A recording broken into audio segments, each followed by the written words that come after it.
This is CBN NewsWatch. Hello, everyone. Thank you so much for joining us for CBN NewsWatch. I'm George Thomas. School districts nationwide are trying to figure out how to resume classes this fall. With the recent increase in coronavirus cases, some teachers are torn over this very issue. CBN's Charlene Aaron shows us why. As the pandemic continues to surprise medical experts, the debate grows on how the country's schools can safely reopen. Top federal health and education officials, however, support President Trump's call that students must return to the classroom for in-person learning. This issue has become central for the president as he's pressuring governors to make it happen in the fall. In Florida, some school districts want students in class as early as August, despite a surge in state cases. Ultimately, it's not a matter of if schools should reopen, it's simply a matter of how. They must fully open and they must be fully operational. And how that happens is best left to education and community leaders. Last month, the CDC issued guidance on reopening classes. We're prepared to work with each school, each jurisdiction, to help them use the different strategies that we've proposed that help do this safely, so they come up with the optimal strategy for those schools. Recommendations include masks for students and teachers, staggered schedules, wider distance between desks, and eating meals in classrooms instead of the cafeteria. Rules that Nicole Aaron, a special education teacher in D.C., says would be difficult to follow. My kids, because of their disabilities, they're not going to be able to wear a mask all day. They have sensory needs and different things and challenges that will not allow them to be able to keep a mask on. If they can't wear a mask, then what are we really exposing ourselves to? Even if we have on a mask, at some point, wearing a mask all day for 8 hours, it's a hard thing to do. A recent USA Today Ipsos poll shows 1 in 5 teachers are unlikely to return if their schools reopen, many citing fear over putting themselves and their families at risk. It's a concern shared by Nicole Aaron. As a parent and as a teacher, is if I go back to school, then my kids have to go somewhere. If their schools aren't open, then I have to send them to childcare and I'm putting them in danger. If I go back to school, then I could bring COVID into my home. So either way, I'm exposing my family to COVID, regardless of if I'm going out to work or if I'm having to take them to childcare. Meanwhile, plans for reopenings are likely to vary from district to district as the virus looks different in each community. Charlene Aaron, CBN News. Thank you, Charlene. With hospitalizations increasing in 31 states, nearly 24 are putting their reopening plans on hold or reversing them. In California, Governor Gavin Newsom announcing 29 counties will be required to close fitness centers, places of worship, non-critical offices, salons, and indoor shopping malls. And in Florida, Miami has now become the new epicenter of the virus. The state has more new cases of coronavirus daily than most countries in the world. Dr. Anthony Fauci warning this once-in-a-century pandemic is nowhere near over. It's happened, your worst nightmare, the perfect storm. This is a really serious problem. It is truly historic. We haven't even begun to see the end of it yet. While experts say a vaccine is still a long ways away, Dr. Fauci says we could have multiple antivirals or anti-inflammatory treatments in the fall. CBN medical correspondent Laurie Johnson joins us now with more. Laurie, doctors are saying they're still learning a lot about this new virus 6 months in. They're now saying that your blood type can actually make a difference in terms of how sick a person gets. Yes, absolutely. Okay. It's a fact. And George, it makes a big difference. Your blood type, it seems kind of odd, but researchers in China and in the United States confirm people with A positive blood type have a 30% greater chance of ending up in the hospital than people with blood type O. Researchers are looking into why type A increases your risk for complications if you become infected, while type O appears to be protective. It appears, George, this is a genetic issue since our genes do determine what type of blood type we have. I'm curious. That obviously, people are very surprised. We're going back to some of these, de-openings and closures and so forth. Should we have been surprised that we would have seen a spike in cases? Well, the spike in cases cases is very alarming to a lot of people, and no one sees it as good news. No one wants to see increased cases, but case numbers actually, George, don't tell the entire story. For instance, in Florida on Sunday, 53,000 cases were announced, but half of those tests were done in a Richmond lab and were reportedly backlogged and released all on the same day. More test results were released that day than any other day in the lab's history. More importantly, most of the infections were among young people, and we know young people are at very low risk of hospitalization and death. In fact, yesterday I spoke with a Florida doctor who said the state's enormous spike in testing drives up the case numbers, but actually drives down the death rate. From at 1.5% to about at this point, as of today, 1.5% in the state. And in Tampa, in Hillsborough County, it's actually below 1%. It's about 0.9%. So that's one of the lowest case fatality rates on the planet, quite literally. So we did see a bump there, George, but Dr. Lockwood said emergency room visits for COVID-19 are now dropping, and that is the first sign that things may be improving. Children, as we know, carry the lowest risk of infection, and Dr. Lockwood supports reopening schools in Florida within the next month. In most places, we know that keeping kids at home can be extremely dangerous and harmful for children, not to mention economically for communities. Yeah. So here we are in the middle of the dog days of summer, and we were all told that this virus could potentially be suppressed by this time. What happened? Yeah, right. Isn't that what we're all asking? Right. We thought it was supposed to be gone right now. But the truth of the matter is, we're still learning. They were basing that on information about other COVID viruses like the common cold, but also the research, and this is important to point out, was done on surfaces. They found that ultraviolet radiation, like the kind from the sun, and humidity kills the virus on surfaces, but we also know that most people contract the virus with personal contact, being close to people. Mm-hmm. So you're talking about people being close together in bars where there's air conditioning, so there's no humidity, there's no sun, and we're seeing a lot of this close contact indoors. So that's still a threat, even outside. If you're right, and we've seen videos of people who are right up next to each other, and that's how it's mostly transmitted. We want to continue maintaining this 6 feet of social distancing. Yes, as we well. do. We do. Okay, stay away. Okay, so as always, I like you, but 6 feet, please. let's stay right there. As always, you can find more health news from Lori right here on the CBN News Channel with new episodes of Healthy Living airing Tuesday nights at 9:30 Eastern. The wave of protests calling for an end to racism and police brutality have also led to unintended results. Some Jewish leaders say these demonstrations have taken a turn toward anti-Semitism. Here's Chris Mitchell with that story. These New York City demonstrators verbally attacked the police. The police that are around us are not our friends, they are our enemy. Then they turned to the Jews. The European Jews who occupy Florida and continue to force millions of Palestinians onto their killing fields called refugee and concentration camps. And the slurs spread beyond the Big Apple to the nation's capital. Israel, we know you murder children too. Rabbi Abraham Cooper sees an explosion of anti-Semitic and anti-Israel lies. Fundamentally, the most troubling is the lie that Israel somehow was involved in training the bad apples of the police in the United States.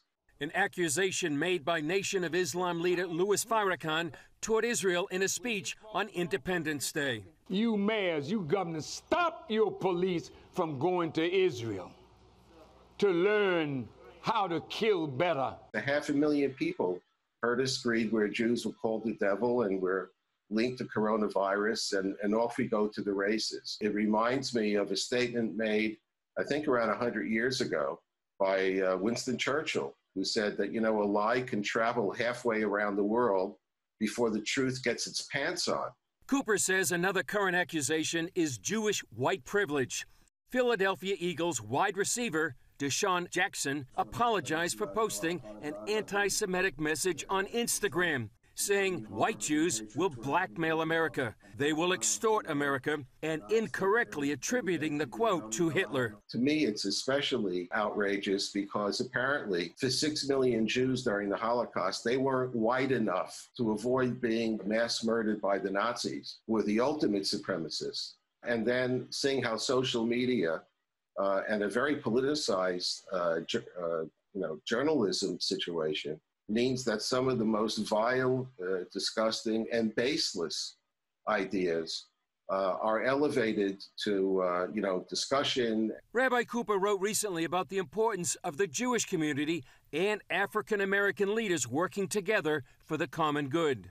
I think that everyone identifies with the concept of Black Lives Matter. African Americans are still battling racism, but as we see, some of the forces unleashed also have led to looting, violence, the attempt to tear down American history. Cooper says that relationship can help counter speeches like Farrakhan's that become fueled by social media and injected into the culture and society. Cooper maintains coalitions must come together in this national discussion in order to fight both racism and anti-Semitism. Chris Mitchell, CBN News, Jerusalem. Coming up, protesters vandalize a 9/11 memorial, tear down and burn flags. A closer look at what's really behind the anger and destruction. Hey, if you're tired and exhausted all day, you can't think clearly, and you really just need a cup or even a pot of coffee to get through your day, then join me, Dr. Josh Axe, for this new series where I'm going to teach you how to transform your diet and use essential oils and supplements to get a better night's sleep. Wake up to your best life. Call 1-800-700-7000 to get your free DVD or booklet of Protect Your Sleep today. It's about the competition. I kind of put that pressure on myself, and I think people had expectations. It's about overcoming. We use this phrase all the time, keep chopping, keep practicing hard. It's about going the distance. I think as a father, it's my job, to lead. Just be the best husband and father I can be.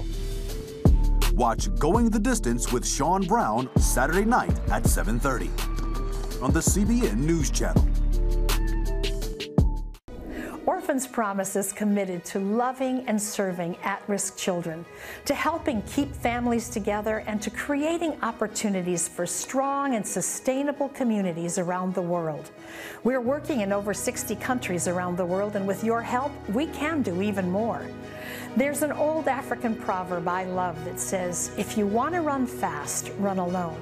But if you want to run far, run together. At Orphans Promise, we want to run far so we can touch the lives of as many orphaned and vulnerable children as possible. But we don't want to go alone.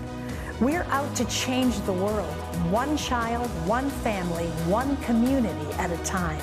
Will you join us?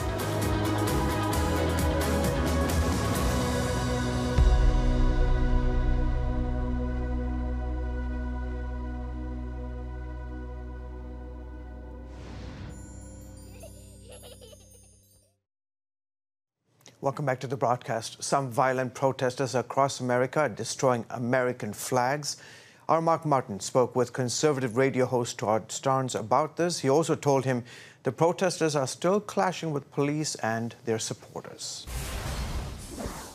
Todd, tell us what happened at the 9/11 memorial with the American flag. Give us the latest on that. Yeah, this was a really disturbing story and yet another example of how this rampaging mob of culture jihadists are literally tearing down and turning our history into rubble. This happened in a small village outside of New York City, Washingtonville, New York. 5 firefighters from that community lost their lives in the Muslim terrorist attacks of 2001. And they built this memorial, a beautiful memorial in the town honoring those fallen firefighters. Well, a group of thugs came in. They literally chopped down the American flag that was there at the memorial, and they also desecrated the memorial. They wrote some messages. The police are not telling us what those messages are. But again, it is a very disturbing thing when you think about what's going on in this country right now, where not even a 9/11 memorial is safe from this rampaging mob. And I understand another flag was burned in New York recently. Tell us what happened there. Yeah, well, flags have been burning all over the country. There was an incident in Bay Ridge, which is in Brooklyn, New York, really a conservative enclave. A lot of firefighters, a lot of police officers live in that area. And if you watch the CBS TV drama Blue Bloods, that's where the police commissioner lives. So, again, this is an area filled with police officers. They had a huge rally to support law enforcement in New York City. Black Lives Matter showed up, and they burned multiple flags. Look, this is nothing new. In Memphis, Tennessee, the district attorney's home was targeted by Black Lives Matter protesters who literally trespassed on her property, and they stole every one of her American flags that lined her driveway, and they set them ablaze as they shot fireworks at the woman's house. Of course, ironically, it isn't illegal to burn the American flag, but it's the freedoms that the flag stands for that gives even the violent protesters their rights. Do you think they understand all this? No, I don't think they do. And I think a lot of this is sheer ignorance. They don't understand what this country is really all about.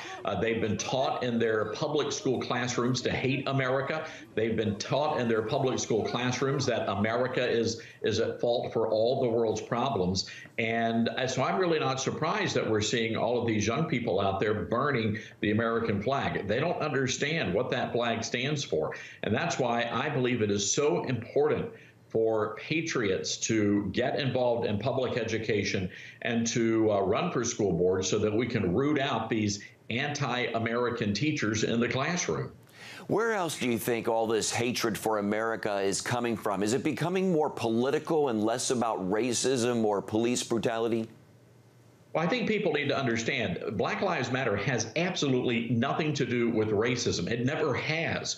As a matter of fact, when you read their documents, they're very upfront about who they are and what they want to do. These are Marxists who want to overthrow the American way of life. They want to eradicate capitalism. They want to destroy this nation. In the words of a former president, they want to fundamentally transform this nation. And you got to hand it to them. It's a brilliant strategy, because what they did was they cloaked themselves in this idea of racism, knowing that the mainstream media and the Democrats would buy into this.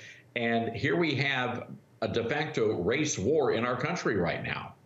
Todd, a mob recently attacked a police officer in New York City and brutally beat him. Why is violence becoming so acceptable, and police even being told to allow it in some cases that we've reported recently? Well, we're watching the breakdown of American society, and ultimately this starts in the home, where mom and dad are not teaching their children values. They're not teaching them to respect law enforcement. And that's why we're seeing what's happening on the streets of major American cities right now. Look, we really shouldn't be surprised about this at all. This is what they are teaching young people in our universities and in our colleges. There was a survey done a couple of weeks ago by Young America's Foundation, and they determined that by and large, most teenagers are fairly patriotic. They love this country. But by the time they graduate from college, those numbers drop considerably. So the question is, what's happening on our public university campuses? Why is it that young people are being taught to hate America on our university campuses? And the bigger question, why are taxpayers who are funding these public universities, why aren't they saying anything about it? All right, Todd Starnes, thanks for keeping us updated on these stories, sir. Thank you. Coming up, a new Netflix rework of a popular novel series for preteens has a few modern twists. Why one expert says parents should be on guard before letting their kids watch it.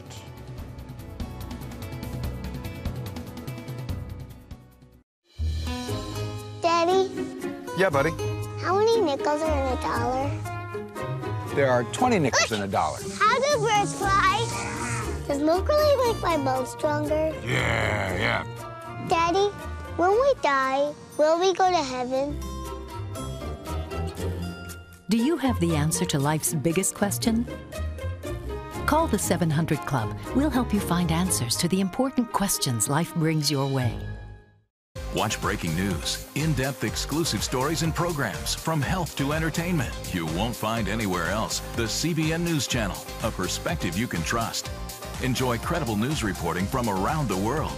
Discover inspiring programs and stories of hope, all in one place from a Christian perspective. The CBN News Channel, a perspective you can trust. To watch the CBN News Channel, download the app or visit cbnnewschannel.com. Hello, I'm Dr. David Perlmutter, board-certified neurologist and #1 New York Times bestselling author. Wouldn't it be great to boost your energy, eliminate brain fog, and even reverse brain disease? Well, you can, and I'm going to show you how, along with some of the world's most well-respected brain experts in this DVD, Protect Your Brain. Get Protect Your Brain, a free DVD only from the Christian Broadcasting Network, featuring experts on the cutting edge of neuroscience and brain health. No matter how many times you've failed in the past, you really can do this. In Protect Your Brain, you'll discover simple strategies to keep your brain young and healthy. Improve your memory. Discover the gut-brain connection. In Protect Your Brain, get your free copy at cbn.com or call 1-800-700-7000. If you want to improve the quality of your life, get the DVD Protect Your Brain and get it today. Welcome back, folks. You're watching the CBN News Channel. A new Netflix reboot of the novel series The Babysitters Club is drawing attention for featuring a 9-year-old transgender character.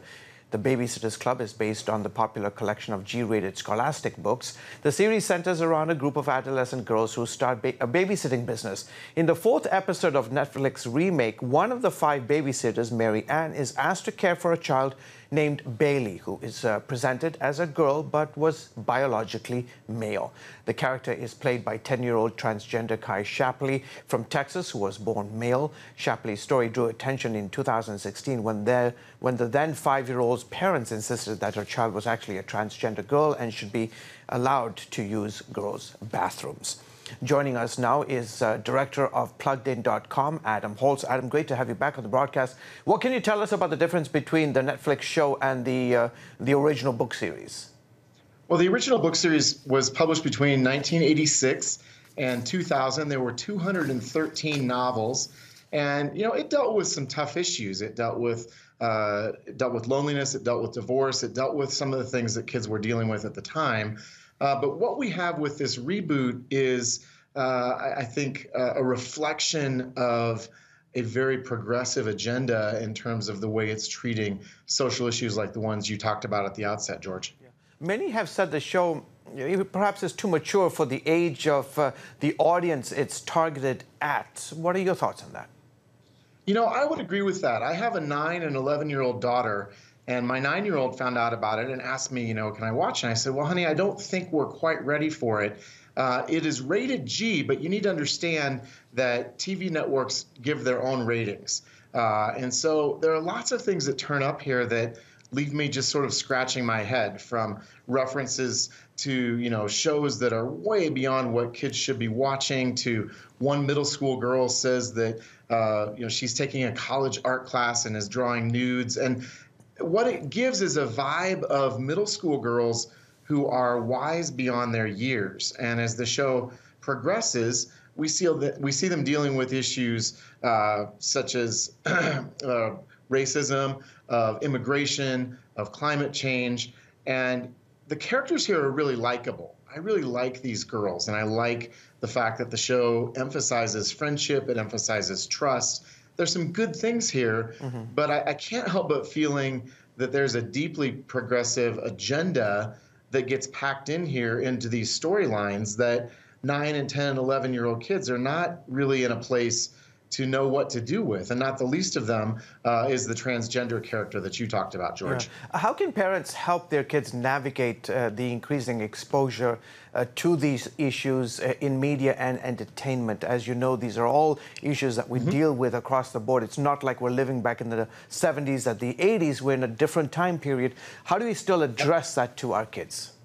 Well, I think the best way to do it is to discern when it's right to have conversations about these. And that's going to depend on the maturity and the age of your kids. You may have a 10-year-old that really is willing and able to go into that conversation, but some 10-year-olds may not be ready to do that. So, I think that there's a time to say, no, this isn't quite appropriate. And depending on your kid's maturity, watch it with them. Point out, where they're dealing with these issues, and then have a conversation about it. And what that models is active engagement, that we don't have to be afraid of these things, that we have a perspective as Christians that speaks into these things, and we can be thoughtful about it. We don't have to be afraid of it. But I think what you don't want to do is think, oh, this is a nice little G-rated show about middle school babysitters, and turn your kids loose without any sense of what the issues are that they're dealing with. Yeah. Because then they are going to be exposed to these things without your guidance and without, your help in really enabling them to think wisely and critically and biblically about the issues that the show is dealing with. Okay, terrific. We'll have to leave it there. Thank you so much for coming on the show, Dan. Don't go anywhere, folks. We'll be right back after the break.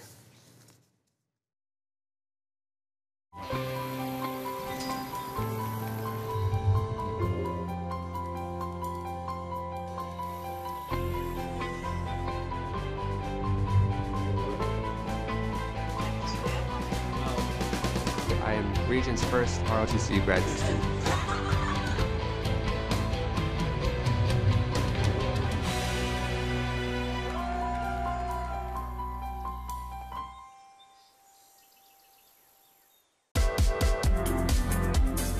Meet the pastors who are preaching the gospel in a fresh, fearless way.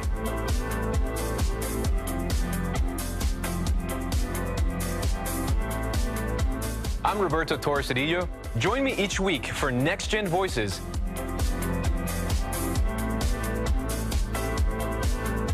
And watch God transform a generation.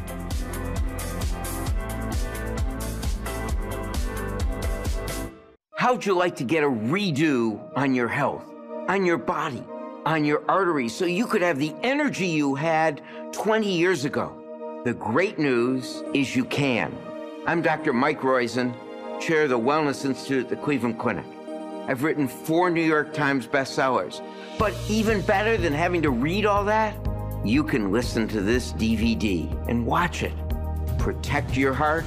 Yes, you can. Here's how.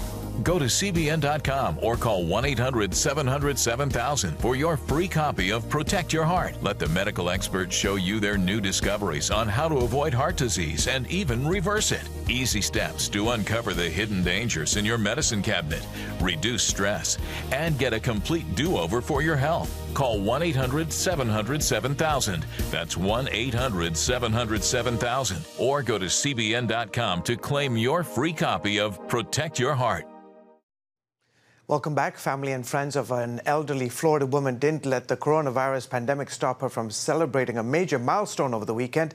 Lillian Pierrazio celebrated her 100th birthday, even getting a special drive-by birthday greeting from the NBA's Miami Heat team. Team staffers and even Bernie the mascot all participated in the celebration. Lillian waved happily from her balcony as a caravan passed by her assisted living facility. Well, folks, that is it for this edition of CBN News Watch. Have a great day.